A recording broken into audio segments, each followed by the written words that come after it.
What's up, YouTube? I'm Darius, and this is the D What Moves You show. And here I'll be giving you tips about buying, selling, and investing in real estate. And at the same time, I'll be documenting and blogging my journey from starting with a new company, getting all new tools, all new systems, and rebuilding myself as a market expert in Mile High markets. So with all the changes that's going on in real estate right now, the National Association of Realtors and the government trying to get rid of realtors on the whole, what are home buyers and sellers going to do if there are no realtors? And do you know what you're supposed to do in the process of trying to buy a home? I'll tell you now, the very first thing that you're going to do before you buy or sell is you're going to talk to a real estate professional, because we have the market knowledge and we're experts in the profession of getting buyers into homes and getting sellers homes sold. So there's no reason to try and change anything. Just go to the professional like you would if you needed your haircut or if you needed to put your car in the shop. Nothing really changes.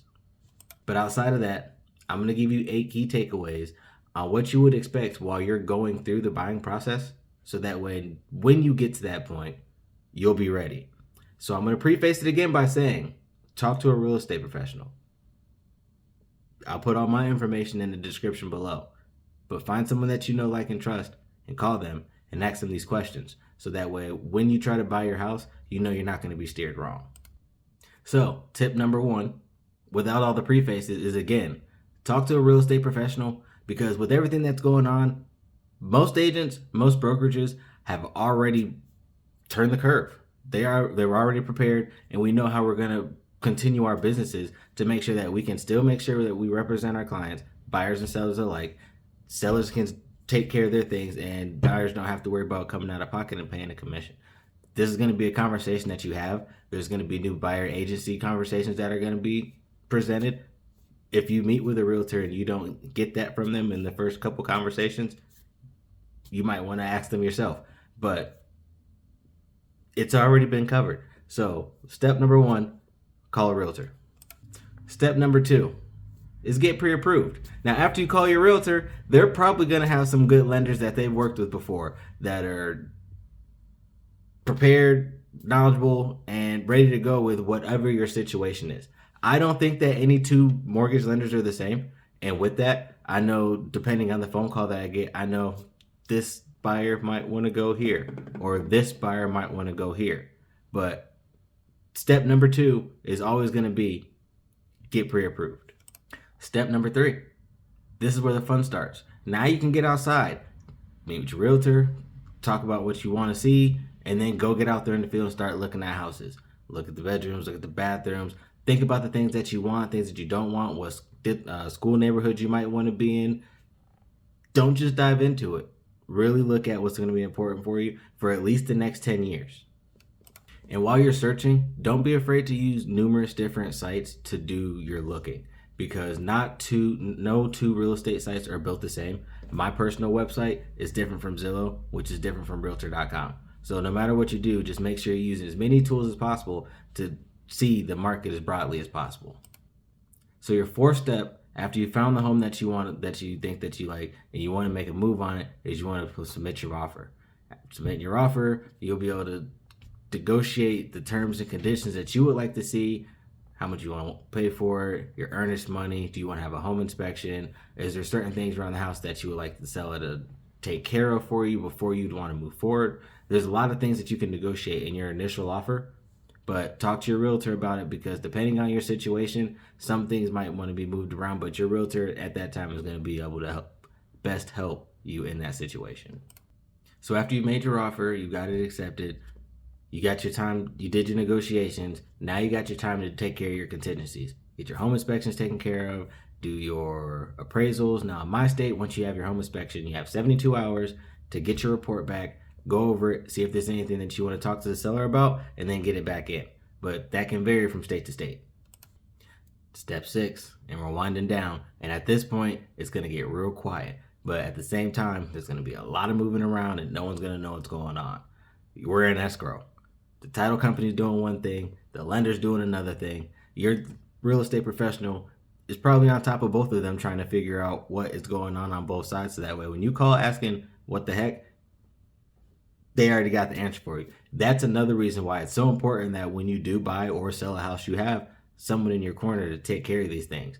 Because if you haven't just sold a house in 30 years, a lot of things have changed. Or if you haven't bought a house ever, how do you know what you're doing if you're not being directed the right way?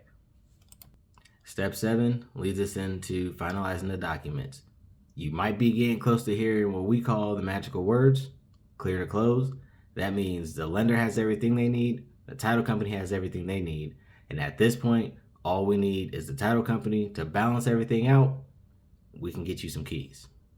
And last, but not least, is closing day. So this is what it looks like. You go to the title company. They give you a packet about this tall if you're if you bought your home with a loan, and you sign and sign and sign and sign and sign, and the house officially comes out of the seller's name and goes into your name as the buyer, and you are officially a homeowner as soon as it files in funds. So hopefully that was painless and you feel like you can walk through it, but I'm just going to reiterate one more time. Don't do it by yourself. Find a professional, have them help you. With everything that's going on, vet.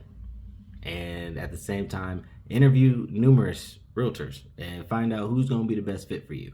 Because not everyone walks into the first house and buys it. Sometimes you are looking at houses for 2, 3, sometimes even 11 months. You're going to want to make sure that the person that you're working with is going to be there for you through the peaks and the valleys of your purchase, and you know that they're there for you versus a check. And that again is going to make the difference in why the buyer agency agreements are going to be very important. Not just for you, the buyer, but for the realtor as well. Because it'll help you both come to a common ground early. Let the realtor find out what's going to be best important for you as the buyer, so we know how to tailor to your needs. And it'll also, with all the noise that's going around, it'll help you understand what the compensation structure might look like. I know what it might look like for me, depending on how I'd like to move through my business, but you never know who the other agent is or what the other situation is going to be. So having those conversations early is going to make sure that nobody gets blindsided and nobody gets caught with their pants down. But again, what does it do for you as the buyer? It gives you all the control that you already always had. But now with this buyer agency agreement, I would say it would give a buyer even more confidence to know that I have this realtor under contract. They are legally working for me. Now, as a realtor, we already were legally working for you. We have our fiduciary duties that are to do what's best for you, always work for you, and never do anything outside of what you tell us to do as long as it's legal. At the end of the day, as a realtor, our main jobs are be here to help and inform. So that way, home buyers and home sellers can make the best purchases or sell situations for them. So that way they can make these decisions with market knowledge. But that's all I got. Hire a realtor. It'll help you out in the long run. You'll save thousands of dollars. It'll make your brain not hurt. Trust me.